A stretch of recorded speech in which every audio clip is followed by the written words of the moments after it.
అండి, welcome to me Godavari అమ్మాయి. ఎలా ఉన్నారు? ఈరోజు మీ అందరి కోసం ఒక మంచి రెసిపీ అండి. రొయ్యల పచ్చడి చేసాము. అది ఎలా చేసాము, ఫుల్ ప్రాసెస్ ఏంటి అన్నది వీడియోలో చూద్దాము. అలాగే మీకు విత్తో విషయం షేర్ చేసుకోవాలండి. అదేంటి అంటే రీసెంట్గా మేమైతే కొత్త బిజినెస్ ఒకటి స్టార్ట్ చేసాము. పచ్చళ్ళ బిజినెస్ అండి. ఈ పచ్చళ్ళు ఆంధ్ర, తెలంగాణ ఎక్కడికైనా సరే పార్సిల్ చేస్తామండి. మీ అడ్రస్తో మాకు కామెంట్లో తెలియజేస్తే అడ్రస్ ద్వారా మేము పార్సిల్ చేస్తాము. హోమ్ మేడ్ అండి, ఎటువంటి కెమికల్స్ కలిపినవి కాదు. ఇంకా మనం పచ్చడిలోకి వెళ్ళిపోతే 3 కిలోలు ఆర్డర్ వచ్చిందండి మాకు. 3 కిలోల రొయ్యలు కూడా చేస్తున్నాము. 3 కిలోలకి ఏ క్వాంటిటీస్ ఎంతెంత పడతాయి అన్నది పచ్చడిలో చూద్దాము. చేస్తూ చెప్తాను నేను మీకు. రండి పచ్చడి స్టార్ట్ చేసేద్దాము. ముందుగా మేము 3 కిలోల రొయ్యలు తీసుకుని నీట్గా క్లీన్ చేసుకున్నామండి. క్లీన్ చేసి బాయిల్ చేసుకున్నాము. బాయిల్ చేసేటప్పుడు చిటికెడు పసుపు, 1 టీ స్పూన్ సాల్ట్ వేస్తే నీసు వాసన అనేది పోతుందండి. అలాగే ధనియాలు, జీలకర్ర, చెక్క, లవంగ ఈ 4 కూడా ఫ్రై చేసుకోవాలండి. ఇలా వేయించుకున్న వాటిని నీట్గా మిక్సీ పట్టేసుకుని పౌడర్ చేసి పక్కన పెట్టుకోవాలి. అలాగే అల్లం వెల్లుల్లి పేస్ట్ కూడా ఇలాగ మెత్తగా గ్రైండ్ చేసుకుని ఇది కూడా పక్కన పెట్టేసుకోవాలండి. పక్కన పెట్టుకున్న తర్వాత మనం ముందుగా బాయిల్ చేసుకున్న రొయ్యలు ఉన్నాయి కదా, ఆ రొయ్యల్ని ఇలాగ డీప్ ఫ్రై చేసుకోవాలండి. అయితే మేము శనగ నూనె వాడతాం ఏ పచ్చడైనా.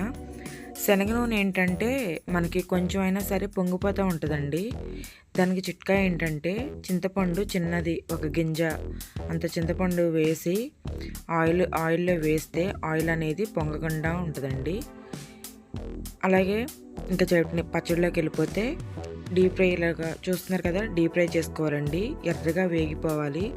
రొయ్యలు ఎంత బాగా వేగితే పచ్చడి అంత టేస్ట్ వస్తుందండి. చూస్తున్నారు కదా, ఈ క్వాంటిటీలో రొయ్యలు అయితే వేగాలి. ఇలా వేగిన రొయ్యలు ఓ ప్లేట్లో తీసుకోవాలండి. ప్లేట్లో తీసుకున్న తర్వాత మనం ప్రిపేర్ చేసుకుని పెట్టుకున్నాం కదండి మసాలా దినుసులు, ఆ మసాలా పౌడరు 1 కిలోకి వచ్చి 1 టీ గ్లాస్ అండి. అలాగే మసాలా పౌడరు, సాల్టు, కారం, అల్లం వెల్లుల్లిపాయ పేస్టు, నిమ్మరసం ఇవన్నీ కూడా కిలోకి వచ్చి 1 గ్లాస్ తీసుకోవాలండి, టీ గ్లాసు.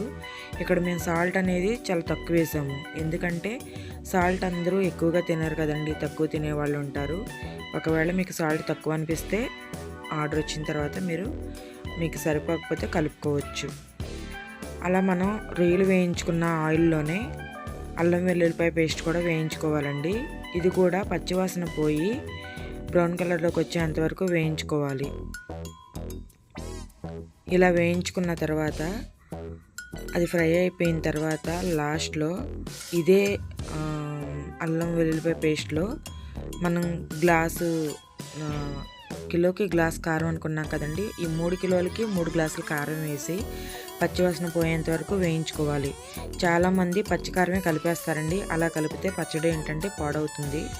అందుకని కారాన్ని కూడా పచ్చివాసన పోయేంత వరకు ఈ అల్లం వెల్లుల్లిపాయ పేస్ట్లో కలిపి విడిగానే వేయించుకోవచ్చు. కానీ ఇలా అల్లం వెల్లుల్లిపాయ పేస్ట్లో అయితే టేస్ట్ బాగుంటుంది. అలాగే నిమ్మరసం కూడా చాలామంది డైరెక్ట్గా వేసేస్తారండి. అలా వేయకూడదు. అలా వేస్తే పచ్చడి అనేది చాలా త్వరగా పాడైపోతుంది, నిల్వ అనేది ఉండదు. మనం ఫ్రిడ్జ్లో పెట్టుకోకపోయినా కానీ పచ్చడి నిల్వ ఉండాలి అంటే ఇలాగా నిమ్మరసాన్ని బాయిల్ చేసుకుని కొంచెం ఒక మరుగు ఇలా తెరిలేంత వరకు బాయిల్ చేసుకుని ఆ తర్వాత పచ్చడి అంతా ఇలాగ మొత్తం అన్ని క్వాంటిటీస్ వేసేసుకుని ఐటమ్స్ అన్నీ వేసి ఇలాగ నీట్గా కలుపుకోవాలండి. కలుపుకొని చల్లారిన తర్వాత మనం బాయిల్ చేసిన నిమ్మరసం ఉంది కదండి, అది కూడా మనం దీంతో పాటు కలిపేసుకోవాలండి. చల్లారిన తర్వాతే కలుపుకోవాలి, లేదంటే చేదు వచ్చేస్తుంది. ఇలా కలుపుకొని ప్యాక్ చేసేసుకున్నామండి నీట్గా. ఈ 3 కిలోలు కూడా యూఎస్ వెళ్ళాలండి. మీకు ఎవరికైనా ఈ వీడియో మీకు నచ్చి పచ్చడి కావాలి అనుకున్న వాళ్ళు హోమ్ మేడ్ ఇన్బాక్స్లో మీరు మీ అడ్రస్తో సహా పెట్టారు, ఏ పచ్చడి కావాలో పెడితే మేము పార్సిల్ చేస్తామండి. మీరు ఎక్కడంటే అక్కడికి మేము పంపిస్తాము కొరియర్ ద్వారా. అలాగే మరిన్ని విషయాల కోసం ఇన్బాక్స్లో మా నెంబర్ ఉంటుంది, డయల్ చేసి మాట్లాడుకోవచ్చు పూర్తి డీటెయిల్స్ కోసం.